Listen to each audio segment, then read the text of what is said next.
2025 AFCON in Morocco. But we are on the brink of qualifying for the World Cup that will be held in 2026 in Canada, the United States of America, and Mexico.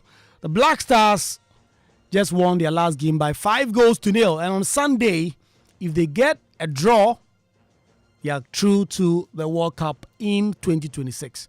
In fact, even if we lose, we would have to take the other side winning about 8-0 to be able to torpedo our chances of going to the World Cup. But of course, a lot of issues have been raised about Coach Otto Addo, whether he is good enough to sit at the bench for the Black Stars going into the very crucial World Cup. Remember, Otto Addo took us to the last World Cup. We did not win a single game and were eliminated. He couldn't qualify for the last AFCON. In the last AFCON, in particular, the last AFCON, at the last World Cup, I should say that he qualified us and he did not take us there. It was Chris Hilton that took us to the World Cup. And it was a very shambolic performance. Otto Addo took charge of our AFCON outings and we didn't do very well. And he was also at the subject of this conversation. And tonight on Ghana Connect, we dissect the qualification leading to this very crucial World Cup in 2026 that Ghanaians are very much excited about, and whether or not Otto Addo should remain at the helm of affairs, right? After these messages.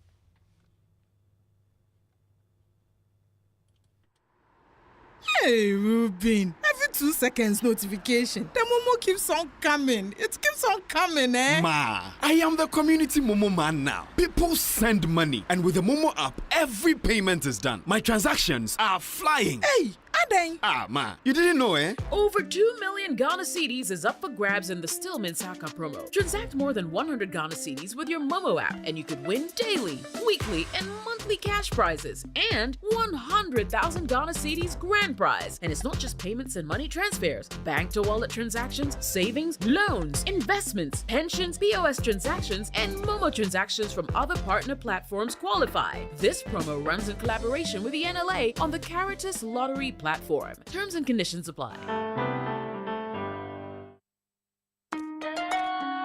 Son, we are so proud of you for setting up this hospital. I really love those hospital beds and waiting chairs. By the way, did you import them? No, Dad, I didn't. I actually got them from Kindle Books and Stationery right here in Ghana. Wow. We also bought our office supplies, safes, executive desks and chairs from Kingdom, and they gave us expert advice on how to set up our office. Guys, that makes 3 of us. I also got our sofa and bedroom sets, plus our dining hall furniture for our new home from Kingdom. Wow, Mom, that makes 4 of us. I usually get my stationery items from Kingdom, and my teacher also mentioned that our classroom furniture was provided by Kingdom. So there you have it. Whenever you're thinking about setting up an office or acquiring furniture for your home, etc., Kingdom Books and Stationery should be your first port of call. With over 40 years experience in the industry, we stock and supply a wide variety of globally sourced office and home furniture, stationery and equipment. Visit our head office, Takweje, Osu near the Osu Cemetery, Temania Community 4, Takoradi opposite Vijay Mays Plaza, Cape Coast University Bookshop, Spintex Road near Absa Bank, Atomic Center Point Mall, Winneba University Campus, KNUST, the University Bookshop, and Santasi in Kumasi. You can also visit our shop online, www.kingdomstoreonline.com. Hurry while stock lasts. For further inquiries, contact us on 050-162-0810 or 0302-764-101. Email info@kingdomgh.com. Kingdom Books and Stationery Limited, where quality and affordability is assured. Terms and conditions apply. At Star Oil, we believe fuel is not just a commodity, it is a lifeline. Every cedi saved at the pump is a cedi that helps a mother send her child to school. A farmer transports food to the market, or a young entrepreneur deliver their first order. Our mission is to make fuel more accessible by offering consistently competitive prices, helping ease the financial burden on Ghanaian households. In a country where transportation costs can consume nearly a third of household income, this is not just business. It's a social responsibility. Star Oil, still quality and affordable fuels for all.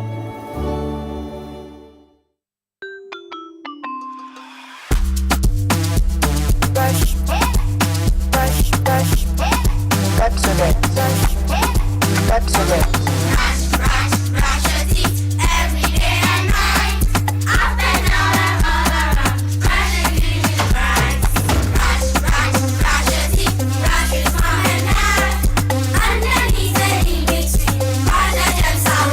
Brushing gets more fun with your kids with the new Pepsodent Kids toothpaste. Give your smiles protection that lasts. Grab yours today from a store near you. This advert is FDA approved.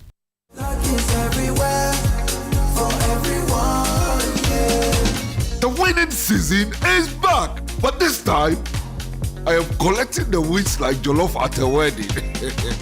The luckiest season 3 is here. Your chance to flip your luck or maybe your bank accounts too. 2 easy ways to join. Dial *712#. Hit 1 to buy for you or 2 to gift a friend. Feeling lucky? Pick 1 for a random number or hit 2 to choose your own. Pay with mobile money. Done. You're in. Or go to the luckiestafrica.com, click community tickets, choose your number or let the system do so for you. You can buy a ticket for your boo or your favorite barber. Pay with Momo or card if you are abroad. 1 ticket could turn your 1 Ghana cedi into 500 times more. And the whole community could win 10 times over. Dial *712# or log on. Let's get lucky together because luck is everywhere.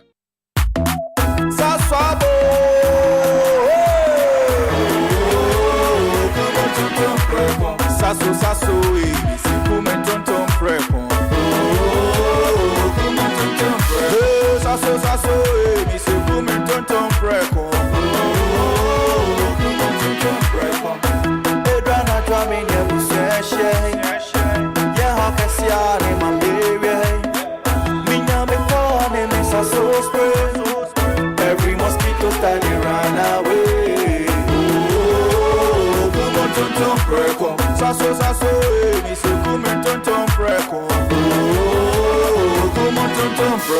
Sasso, kum tonton preko, nani shamne die, demonstronko. This advert is FDA approved.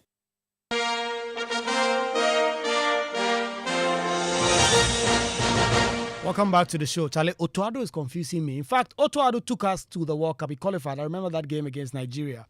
In Nigeria, which we won. And then we went to the World Cup and then failed to win a game. Then he left. Then Chris Hilton took over, went to the AFCON. It was a dismal performance. Then he too left. And then Otoado is now back at the helm after a very, very dismal performance in the AFCON qualifiers, which we failed to win a single game, which we didn't qualify. He's managed to win almost all of our games, just 1 draw in the World Cup qualifiers, and we're on the brink of qualifying to the World Cup now.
Generations will not know this song. Talal Fatal, he used to own Metro TV. 2006 World Cup. This was huge and it was massive. And so it was good to bring it back to remember our lost days and how we can get back to being the black stars that we truly were at the time. Let's connect to very, very brilliant minds who are connecting with us on very important conversations today. Gabriel Teko Mensah is a student journalist with Radio Universe at the University of Ghana. Gabriel, it's good to have you connect with us. If you can unmute. Hello, Gabriel. Well, we'll fix the challenge with the technical aspect of it. Gabriel is a student journalist with Radio Universe. Nana Jiman is a coach and also a sports journalist. Nana Jiman, it's good to have you connect with us.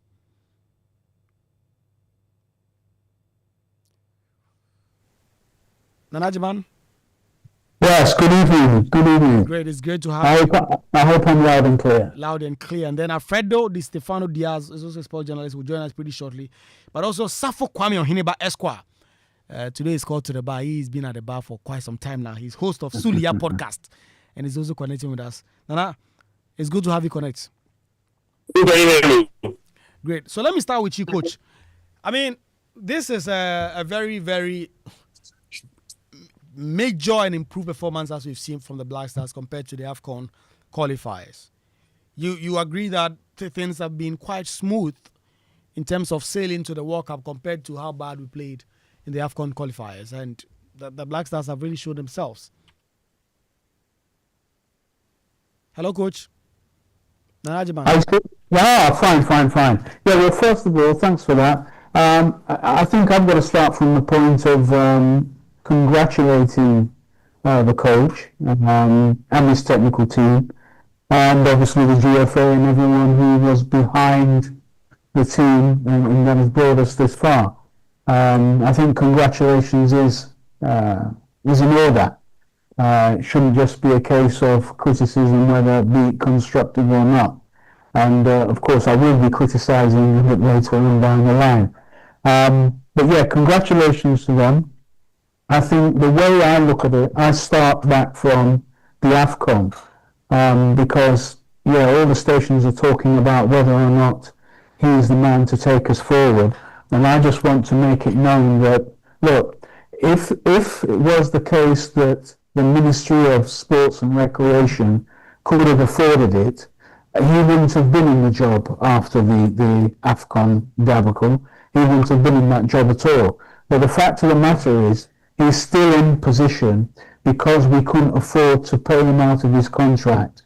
And then we didn't have enough money to come up with probably 100,000 for a new coach. So that basically gave him, a fresh start. But from the AFCON, I think all the indicators that are still there today, despite the fact that we've qualified, because make no doubt about it, we don't need to do any maths at this stage. We have qualified. I don't know what we're holding back for. The closest team to us, Madagascar, they can't overtake us.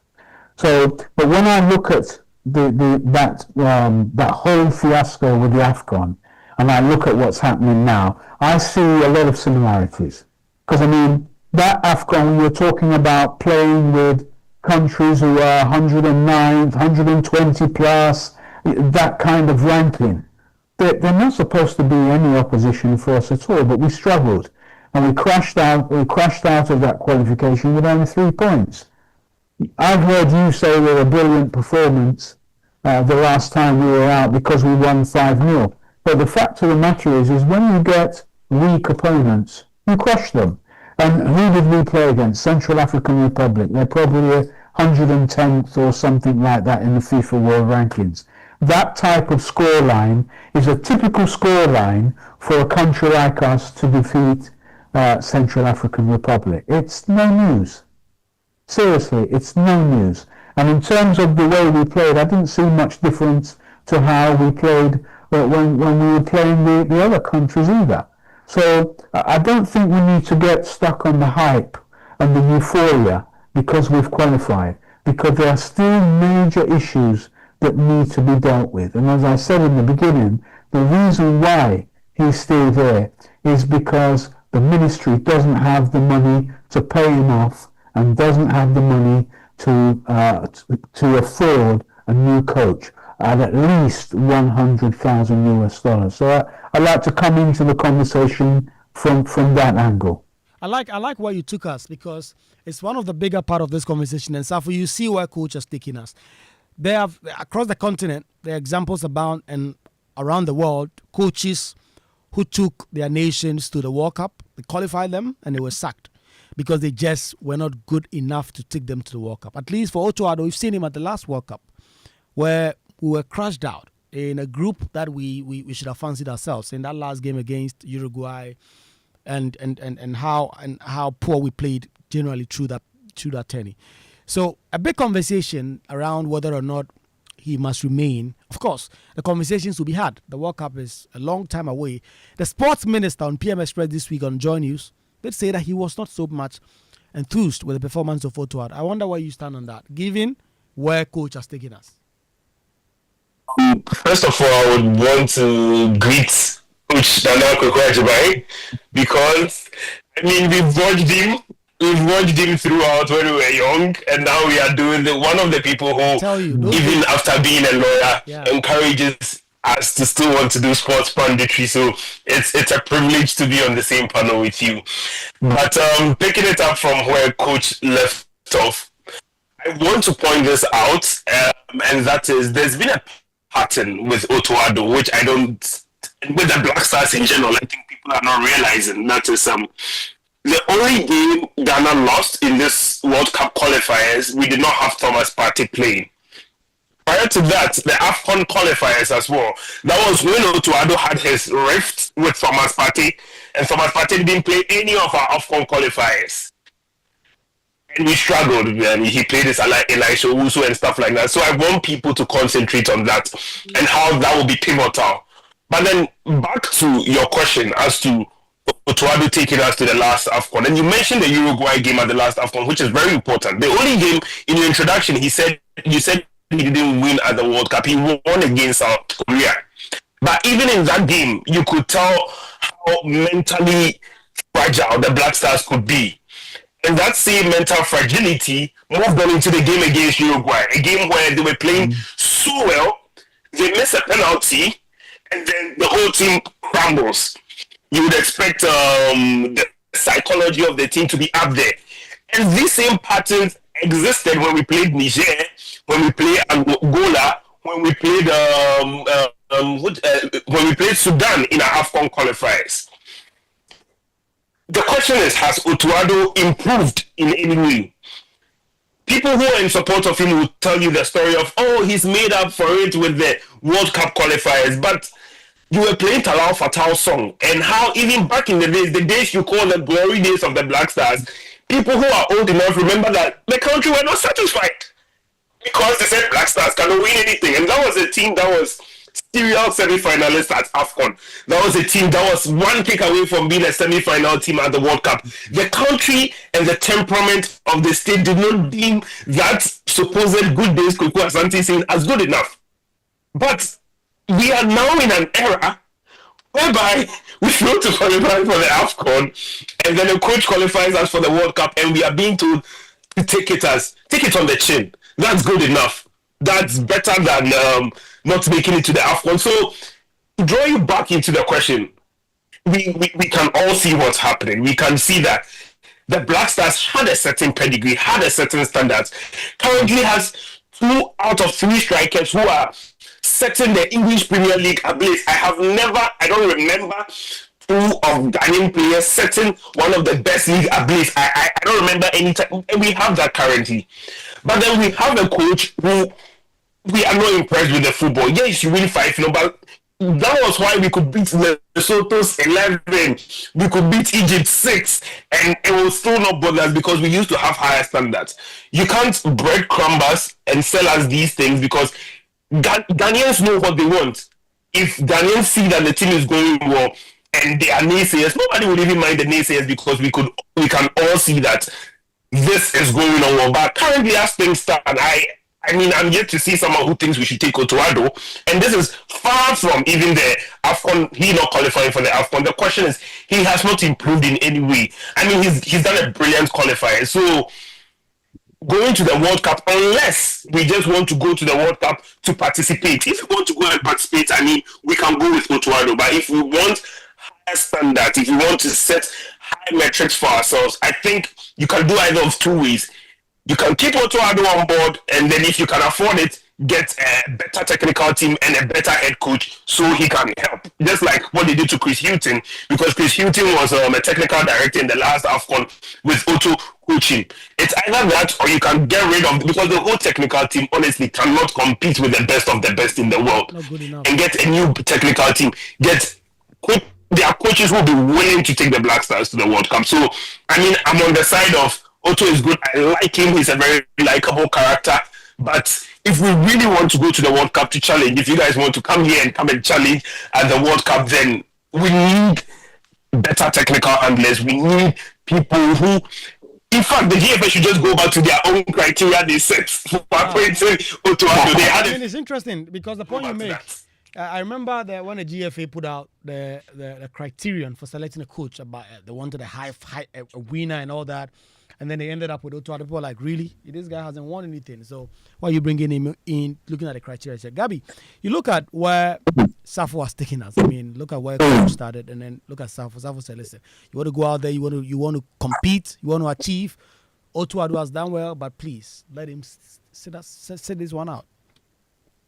Yeah, I quite agree with both of the panelists. I really enjoy the conversations they put out, but I'm also interested in where they left. I mean, the proven track record and the criteria the GFA put out to select a coach. I mean, I think the GFA, they know the right thing, but they just don't follow it.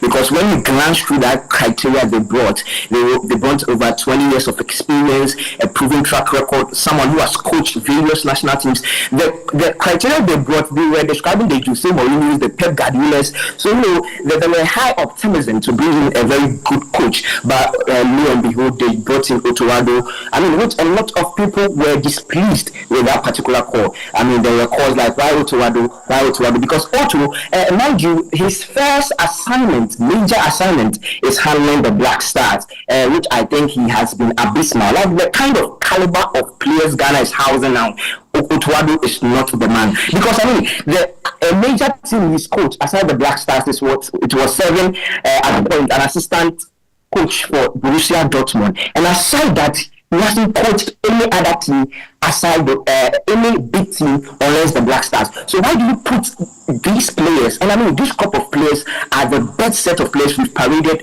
over the years.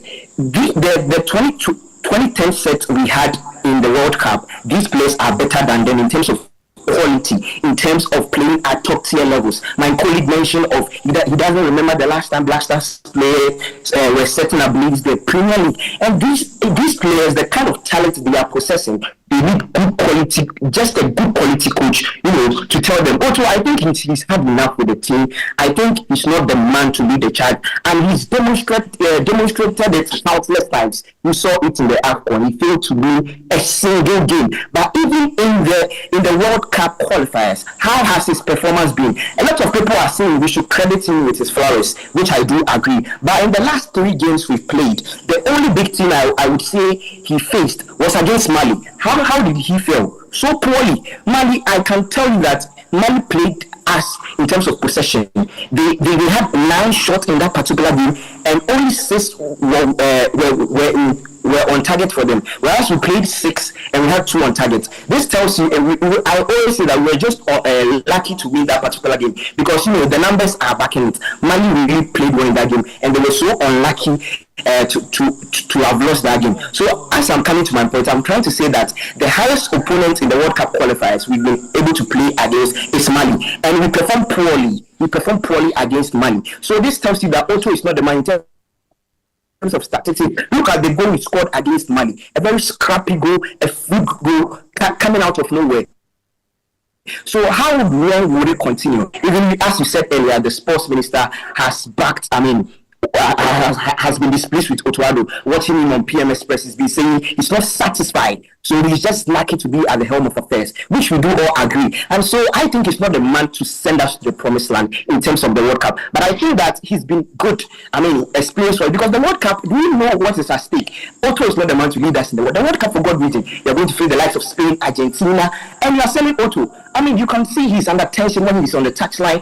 We need coaches who can, read the game, make good instructions, make good calls. And Otto is not at that level. His first assignment is Ghana. How do you put? I've read a book about Coach Kwesi Appiah where he said the time he was at the helm of affairs, he struggled to coach players like Asamoah because players they are earning better than you. Asamoah Gyan, how much more Otto Addo? You are coaching Tottenham Hotspur man Kudus Mohamed, who is coached by Thomas Frank at his club level. How do you convince him to play better for you? How can you read your game? This is an international stage where you are going to parade.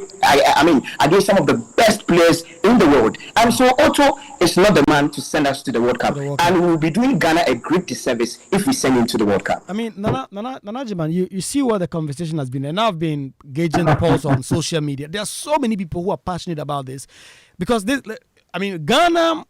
Currently, we are not an international powerhouse in football again. We used to be in 2006 and 8 and 10, but now we are not there anymore. But people still have expectations. And they say that they've seen Otto Addo, they just can't trust. Do you think that we are being fair to somebody that took us to our last World Cup and is taking us to our next? The only Ghanaian coach to take us to 2 successive World Cup. I don't think it's even happened on the African continent. And so far, there's a clamor for him to go aside.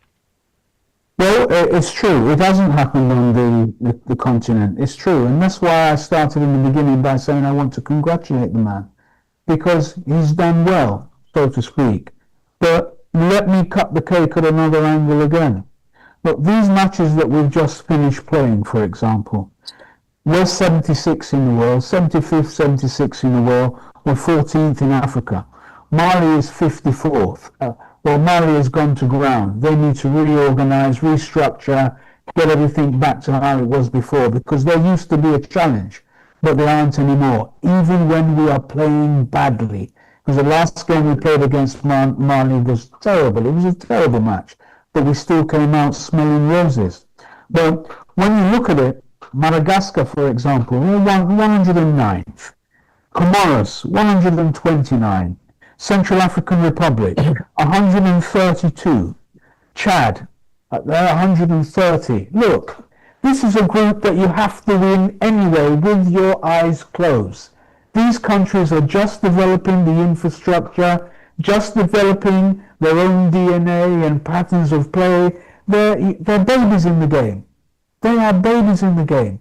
And we are adults. So you shouldn't expect anything more than, yes, we've got 22 points. It should have been more. We've got 20-odd goals. It should have been more. It's not a big deal because we're not facing anybody. This is not anybody. 110, 120, 130, 132. Who are you facing? Who is it you're facing? So, I look at it that way because, yes, I'm passionate about it. But if I don't have the scientific proof to demonstrate why this is a poor performance, even though we're on top, then there's nothing I can say. I go further to the fact that, look, just a few years ago we had a German guy here who was a technical director. He prepared a book which they launched, which was the DNA of Ghana football. It was supposed to outline the football philosophy, a philosophy that was supposed to engulf all national teams, a philosophy that was to be shared throughout our Premier League and the various other divisions. Now, I don't know what it says. I've never seen it, and I don't know if the coach has ever read it or the technical team has ever read it. But there is a blueprint for the way that we should play, for the way our formation should be, etc., etc. But does it look like we're using that? Does it look like we're applying that? Does it look like the coach even knows what that says? It's just a book now that's been discarded on the shelf. It's a book that could help us because it's our blueprint. All the countries have a blueprint. All of them have a blueprint. But what's happened to ours?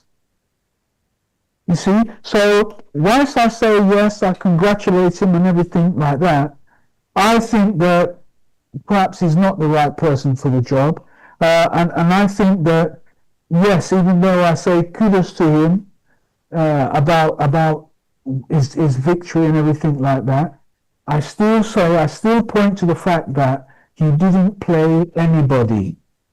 You are talking about countries that are 120, 110, 130, 132. And let's face it, when we were watching some of those matches, we couldn't sit down. We couldn't sit down because the play was horrendous. There was a symphony out there, and there was no conductor. There was no conductor at all. So the music that was played was skewed. It was all over the place. But the problem that we have right now is that even though the minister has said he's not satisfied, does he have his hands on the purse string? Because if you want to change the coach at this stage, you have to pay him off. And I think we even owe coaches we've paid off already. I think we probably still owe Kwesi Appiah and who else and what have you. Does he have his hands on the purse string? And is the purse loaded with cash? Because if you want to get a proper coach, you're talking about 100,000 US dollars. That is what you're talking about, 100,000 US dollars. So, you know, we need to get over the euphoria because there's real work to be done. Because we haven't faced anyone. We didn't face anyone in the AFCON. We only ended up with 3 points. We couldn't qualify. We haven't faced anyone in the World Cup qualifiers, and all due respect to all those countries, I'm not disrespecting them at all. But in real terms, for who we are, our pedigree, and even though we're 76 in the world and 14th in Africa, we are still sometimes revered and feared. But we didn't play anybody. Honestly. Interesting. We have not played anyone. And we've all developed hypertension when we're watching the team because we don't know what is going on. Yeah. But look at the opposition. When you go to the World Cup, you think you're going to get opposition, they're 120th in the world, they're 110th in the world. By and large, most of the countries that are going there will be even higher than where we are at 76. And what will we do then? Yeah. Very interesting. Safo, one other conversation that is also around who should go or not go to the World Cup. And I'm very eager to get to know what coach thinks of that. But we'll come to that. We'll come to him. I want to start on that score with you, Safo. As who we take as our number one goalkeeper going into the World Cup. That is, if the upset that we all think will not happen, that's not happening over the weekend, and we just confirm our participation. Ben Asare, the Hartlepool goalkeeper, he has kept, I think, 5 clean sheets in the World Cup qualifiers so far. But a big conversation has been reignited on social media as to whether or not he's the guy. They also say, listen, you have not faced any proper opposition. If you take Benjamin Asare to the World Cup, on top of all your problems, you are going to get exposed bigly. But this is the guy who's been in the post for the last 5-6 games that has qualified us to the World Cup. He's made the case for why he should be part of the squad, and not only that, start. Not so. Well, is that to me? To Safo first, and I'll come to you. Okay, no problem. This whole week, this issue has been brewing on social media, especially Twitter to be specific.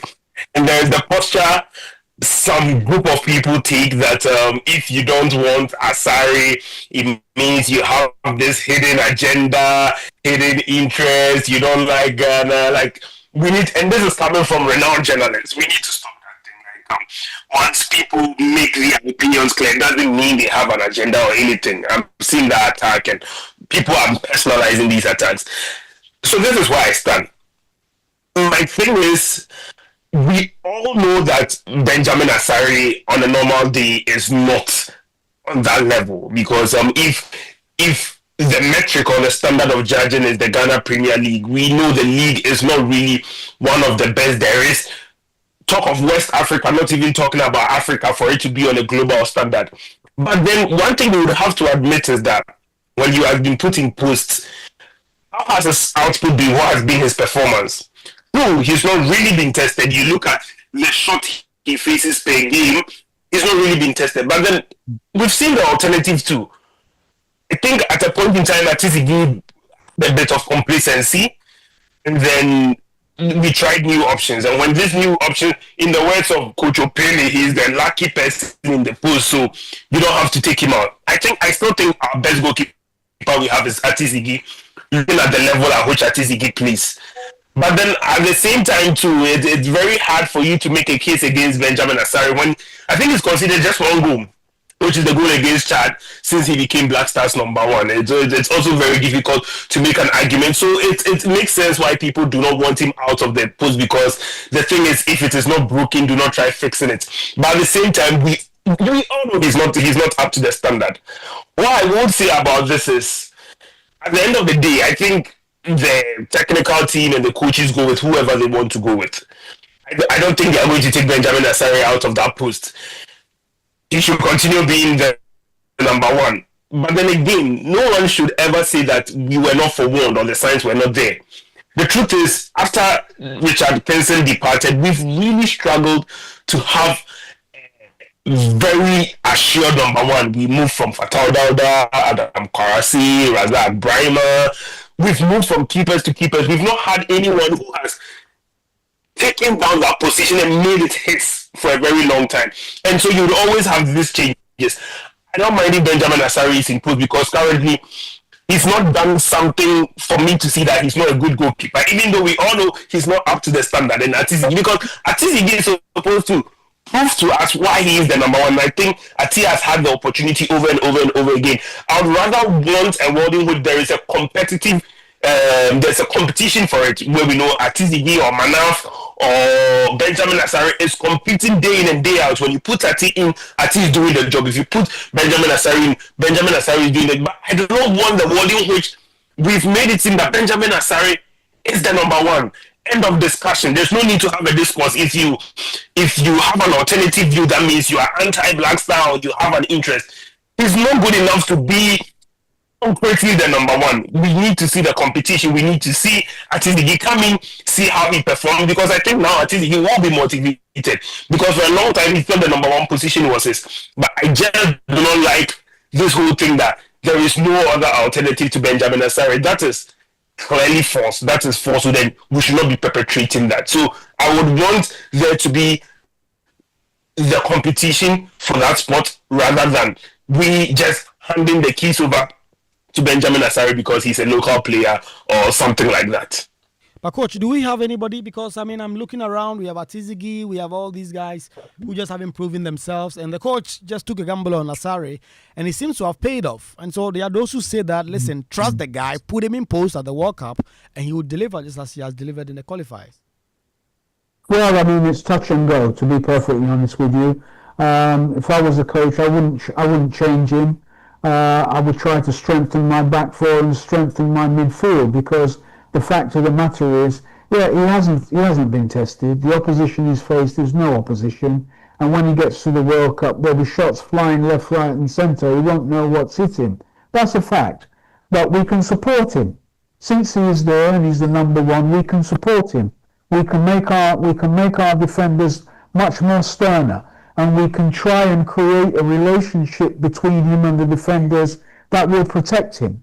You know, he commands his back four in Hearts of Oak, but it's a bit different commanding an international back four when you're faced even against Poland or Russia or even Belgium. Completely different thing.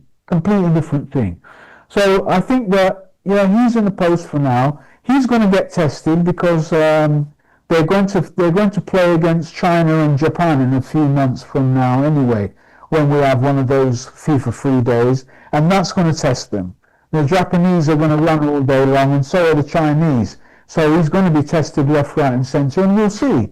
And perhaps even during that tournament, the coach could rotate the goalkeeper, and let's really get a feel of what Atizigi is still saying, or what his capacity is.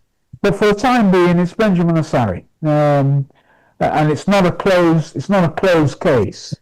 It's not a closed case by any standards. There's plenty of time to have a look at all three keepers that he's got there, because we've got lots of FIFA free days coming up, and the opportunity will be there to rotate the goalkeepers against better opposition, hopefully, and we'll take it from there. Gabriel. Hello, Gabriel.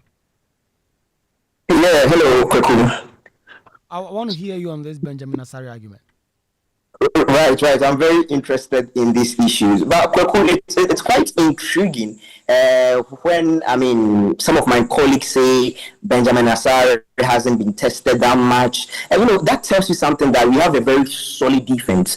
And when you see the times you've been tested, I mean, I always say the big game we've played in the qualifier so far was against Mali. That was the recent one which we played at the Accra Sports Stadium. How did he fare? How were the number of shots he received? How did he respond? Excellently. I mean, as I said earlier, in that particular game, the Malians played 9 shots, 4 on target. Asari, I mean, you can go back and watch that game. Impressive saves. Aside that one, in our recent game against CAR, I mean, he was a stopper, a shot stopper. He even dribbled a defender. When a defender, took that confidence. One thing the modern game requires or demands is a keeper who is very confident with the ball. But look at when he took the ball. Look at when he took the ball. He took the ball to when he moved the ball. Benjamin Asare is the man for me so far. Hello, Gabriel. Kwaku, one thing I think we have to.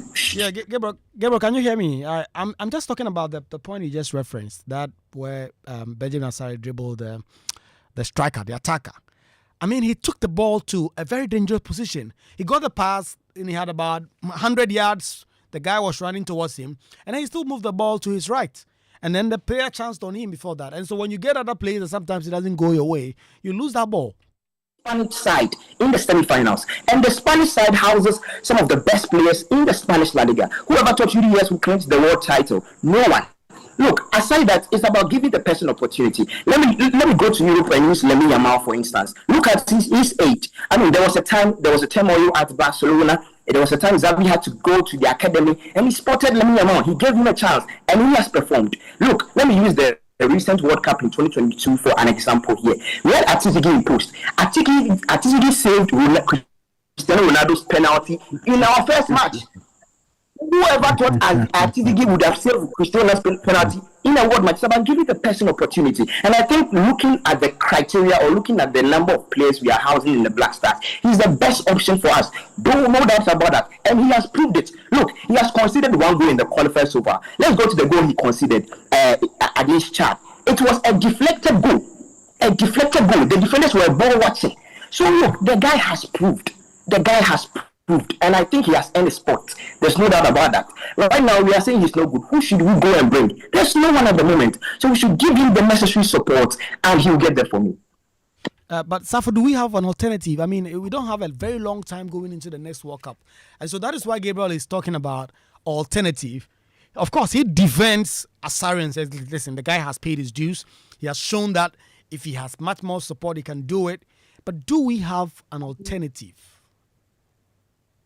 I honestly, I think that some of the comparisons there, I found it very hard to follow. I mean, if it is about giving a chance to people, then why are we having this conversation? Then give Otuado a chance. That's what senior Black Stars.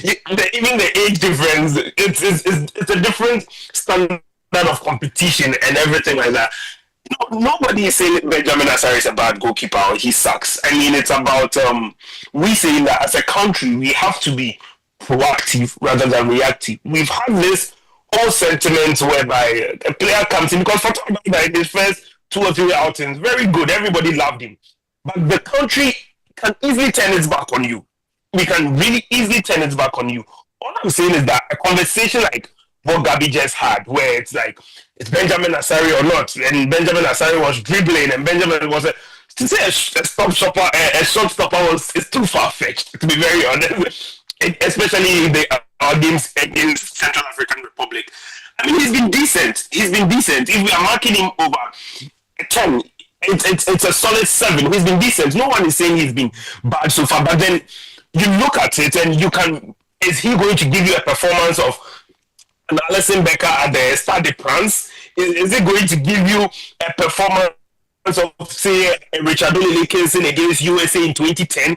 He's not had that test for you to even reach that conclusion. There is not enough data to reach that conclusion. Mm-hmm. That's why I think coach is saying that. I mean, no one is saying take him out of the post. They're saying let there be enough competition, because someone like Atizigi faced so much, because he's been in the post for a lot of time. Manaf has faced a test against, was it South Korea, prior to us going to the 2022 World Cup, when we knew that Manaf Nuruddin is a good penalty goalkeeper. He's like a keeper you would want to have when we have penalties. These are the tests we are talking about. But the game against Mali were not attacking because we had passed a double-decker bus or a triple-decker bus at the back, and Mali really didn't test him in any way. The prior game to that was his first game was us beating Chad 5 goals to nothing. Chad brought in players who were not really starters. His second game was the 1-1 draw, which he said was a deflection. I mean, you can't fault him for that. You can't even say that is a test. His next game was the game we had against Mali in Ghana. He's not even had enough games, so it is very, very premature for people to reach this conclusion. It's 4 games, 4 or 5 games. It's very premature. So the alternatives, we don't really have alternatives. It's just like what I said. We don't really have the alternatives because our goalkeeping spot has been weak. That's why you would think that the best goalkeeper we have is a goalkeeper who plays in the Swiss League.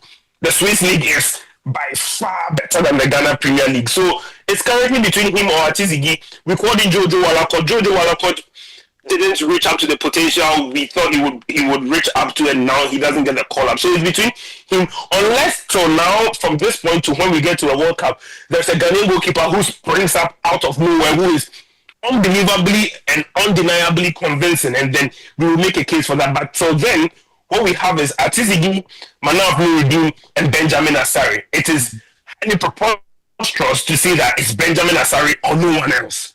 Highly preposterous because he's played just 4 games. Or I think if you add the Madagascar game too, he's played just 5 games, which in these 5 games, you can't really tell what exceptional thing or exceptional test he faced. And that is unfair to someone like Atizigi, who's been in the post for like 2 or 3 years and has failed numerous tests and has failed sometimes and has excelled sometimes. You can't have the same yardstick or metric for measuring Benjamin Asari. So let's all be open to trying different goalkeepers. For now, he remains the number 1. That I would agree. But let's just be open and not be a reactionary country but a proactive country. That's all. Yeah. So, Coach, as we begin to wind it down, we just have about 10, 12 minutes to go. Whenever Ghana qualifies to the World Cup, one conversation comes up. Players that had early on rejected our call-ups or perhaps said they needed some time to think, then come in. I mean, you could go as far back as 2006, 2010 World Cup. There were the likes of Kevin Prince Boateng and co. Some have said that their story is a bit different. We have Inaki Williams in the last World Cup and all that. This time around, there's Nketiah, and the name has come up. He just did an interview recently where he said he's very much open to the idea of getting called to the World Cup. Of course, we've qualified to the World Cup and he wants to play. So a lot of those names are going to keep up going into the World Cup. There are those who are very dogmatic about this and saying, listen, if you did not come to contribute your quota to us qualifying for the World Cup, listen, we don't need you. We'll go with the same team we had. If it means losing all the games, then so be it. But they also say, listen, you have to be pragmatic. If you get an Nketiah in your squad, you strengthen your attack. You are better off than what you have now. You have an Nketiah, you have your Semenyo, you have your Inaki, and you go into a World Cup with Jordan and the likes. You have much more better option because one of our problems is also scoring goals. Where do you sit with these two approaches? Yeah, well, I think you're right. And for me, this is something which, when it comes to the coach, and let me start there, I have a beef with the coach because Semenyo, Kudus, even Jordan, they're not strikers. And there's statistics to show why they're not strikers. You spoke earlier on how Semenyo and Kudus is lighting up the Premier League. Yes, I mean, not many games gone so far. It's a long road, the EPL, a very long road. Yes, they're shining brightly, but they're not shining as the main arrowhead of their teams. Kudus comes in from the right-hand side, Semenyo comes in from the left-hand side. He scored a brilliant goal the other day where he crept in on the left-hand side right up into the byline and somehow put the ball into the back of the net. He can do that with Bournemouth, but he can't do that with us. He can't do that with the Ghana Black Stars.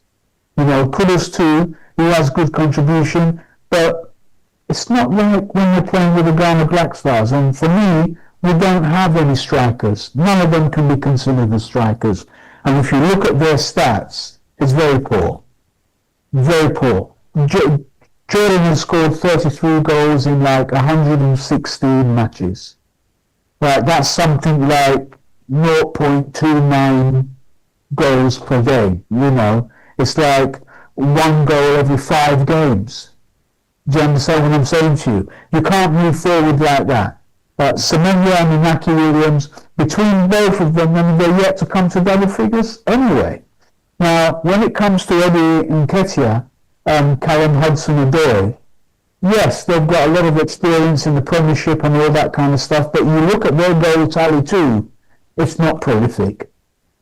It's not prolific. Yes, it can help, but not by much. Not by much. Not that I wouldn't consider taking them in, because I would. Because the fact of the matter is, the coach hasn't brought any strikers into the Ghana Black Stars. This is one area that is totally lacking, because as you said, we must score goals. And he's relied on Jordan, he's now relying on Semenya and Kudus. And even with their set plays are more geared for Jiku to come and Salisu to come creeping up at the back post to put the ball in the back of the net. Those set pieces aren't even aiming for those players who are forwards. It's aiming for our defenders. So right now we depend on defenders and midfielders to score our goals, and we really need strikers. And this coach hasn't brought one striker that he's been able to nurture and develop as an arrowhead for the Ghana Black Stars. He's not been able to do it. So I would still consider them, but I wouldn't say that they're prolific. I wouldn't say that they're going to make that much of a difference, even though I think they will probably be very hungry to make an impression. Very, very hungry to make an impression. I think it will strengthen what we have in attack, because we don't have an attack. But, perhaps not by much. But it's something that needs to be considered. I don't share the school of thought that if they didn't participate in the qualifiers, they shouldn't participate now. That has been going on for a very long time. Some of these players who are in this squad now will not see a World Cup at all. Not because of injuries, but because they've been dropped. So it's not an unfamiliar position. It's something that we must think about, because if we look at the stats of our players who are scoring the goals, it's not significant enough to pose any threat to those countries that we're going to face in the World Cup. And that's the truth. Safo. Hello, Safo. Yes, yeah, can you hear me? Loud and clear. So there's this. My first thought when I saw this is I don't think the players have said anything. I think these are just news outlets spreading rumors here and there. I don't think Eddie Nketiah has said anything, or Callum Hudson-Odoi has said anything. It started innocuously on social media, but even if, let's say, they've said it, the question is, if you look at the players we allowed to play in the past, in 2010 and 2014, the quote-unquote foreigner we brought in was Kevin Prince-Boateng. Was there a need for him? We needed him. There was a big need for him, and he proved his worth. In 2022, again, was the new person we brought in. It was Inaki Williams. Was there a need for him? Then, if at that point, Ghana had a scoring issue, because we were having Felix Afnejan. We didn't have any prolific number 9.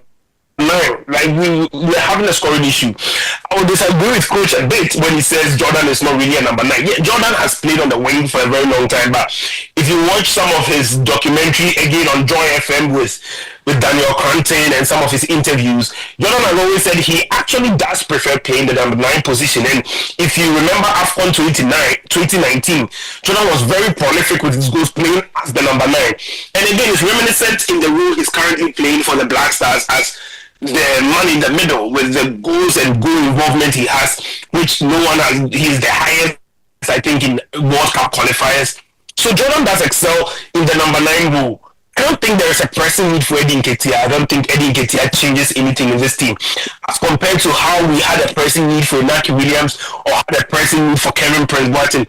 I don't think there's a pressing need for him. I think we can't consider it, but I honestly think he does not tilt the balance like other players have had in the past. Eddie Nketiah left Arsenal. Eddie Nketiah was like the highest scorer in English under 21 coming up. He left Arsenal to Crystal Palace to have a renaissance in his career, and it's still not worked for him. He does not have the bargaining power over here. In the past, Salisu again had the bargaining power when we were going for the last AFCON because our defensive shape was not that great. So you had people clamoring for Salisu to come in. But go on social media, look at the way people are talking. People are not really clamoring for Hudson Odoi because we have enough wingers. We have Joseph Pencil, we have Kudus can play on the wings, Semenyo can play on the wings, Christopher Bonsuba can play on the wings. We have these players who can. So again, the decision rests with the decision makers. But I honestly think for the very first time in a long while, the bargaining chip is not with the foreign players or players who want to switch nationality. The bargaining power, the bargaining position is with Ghana. We can decide whether we need them or not, and I don't think there's a pressing need for them right now. Yeah, Gabriel, I want to hear your thoughts on that very briefly, and then we can just take last words. Right, I also side with them because looking at the options we have currently in the Black Stars, I'm not seeing Nketiah replacing probably any of our strikers, and our current strikers are excelling more than them in the Premier League. You've heard of Kudus, you've heard of Semenyo, and even Kudus can play in the false 9 role. We saw it during his stint with Ajax. And so I believe that we have even better options. Right now, our problem lies with how to string them together to get the goals. Because if your defenders are scoring, it's good but not good that enough because it's worrying, especially when your strikers like Semenyo are squashing crucial chances. So right now, my worry lies with how to string these guys together to get the goals. One thing I appreciate about Otto is trying to make something out of the set pieces we carry on as a country. Over the years, we've been struggling with set pieces, but I think that has been solved. Otto has really done well when it comes to set pieces. So I think we shouldn't go in for them particularly because I don't see them coming to replace their impact too much because these guys are not even in their current form we expect them to be. Semenyo is playing good football in the English Premier League when it comes to Ghana. He struggles a bit. Inaki in 2022, we went for him. We pushed for him to come. When he came, what did he do? He went on to slip in the World Cup, squandered our chances, and he's come back. So I think that we have to settle with those we have, and their quality, string them better, develop a system to work for them, and we will get our goals. Yeah, I think when it comes to Inaki Williams, I think there's a problem that the coach has to address. There are so many runs, intelligent runs he's making, and no one is picking him up. I watch him at Atletico Bilbao. He makes a run, they pick him. He will make a very brilliant run, and Kamaldeen Suleiman will just be playing with the ball. He will not give him that pass. So perhaps we have to look also at that. But coach, let me give you the last word on all of this. We play against Comoros in Accra on Sunday. Definitely, there is no chance in heaven or hell that we don't qualify for the World Cup, given the scenarios that have to play out before we don't qualify. We lose, and then the other game, they have to win by 8-0 and all that. Certainly, we are gone. We've qualified already. I told you in the beginning. We've qualified. There's no issues at all. We're playing a country that's 1/20th in the world. Certainly, we've won that game and we've qualified. Everyone knows what is at stake. And so I believe that they'll be out there, and I'm expecting a better performance, to be honest with you, because as I told you before, when you get weak opposition, you crush them. And Comoros do look good, but they're weak opposition. They don't have the pedigree of the Ghana Black Stars. And we shouldn't allow them to believe that they do have the pedigree. This match isn't anything to worry about. We've qualified for the World Cup. The bigger issue is, after the euphoria settles down, what do we do then? That is the issue. What type of squad do we put together then? Do we still stay with the coach then? These are the issues after the euphoria has died down. But we've qualified. And as I said in the beginning, kudos to the guy. He's done well as the coach. We've qualified. I won't take that away from him 2 consecutive times. But I want more. I demand more. And he must give more for his $50,000. He must give much more. He isn't giving enough right now. Trust me.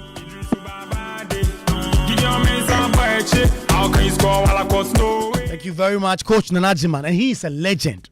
Nanajiman is a legend. I was a young kid. I was a kid. and I used to watch an Ajiman. So to be able to have him on my show, talk to him about something he loves is always brilliant. Thank you very much, Safo. Thank you very much for joining, and thank you very much, Gabriel. For those of you who also did a listening, thank you very much. I hope I'll see you at the stadium on Sunday. Let's go and support the Black Stars. Let's fill the stadium. Let's cheer them up. And then we can have the very hard conversation afterwards whether Benjamin Asare should be in the post. I think not. But we will do it. Otuado. I don't think we should be taking Otuado to the World Cup. No. I don't think he has what it takes to take us to the World Cup. So, listen, it's a conversation that we must have. I think we need the other guys. All these guys who say they want to play now. Nketiah, Kalum Hudson-Odoi. If you have them, they reinforce your team. And then you get to do something. So, tomorrow on Newsfile, the Samson and his team will be discussing a lot of the bigger issues that have been happening in the week. You don't have to miss, as always. You know, Newsfile is a very, very important conversation that we must have. My name is Kwaku Asante. I'll see you again same time next week on these very important conversations.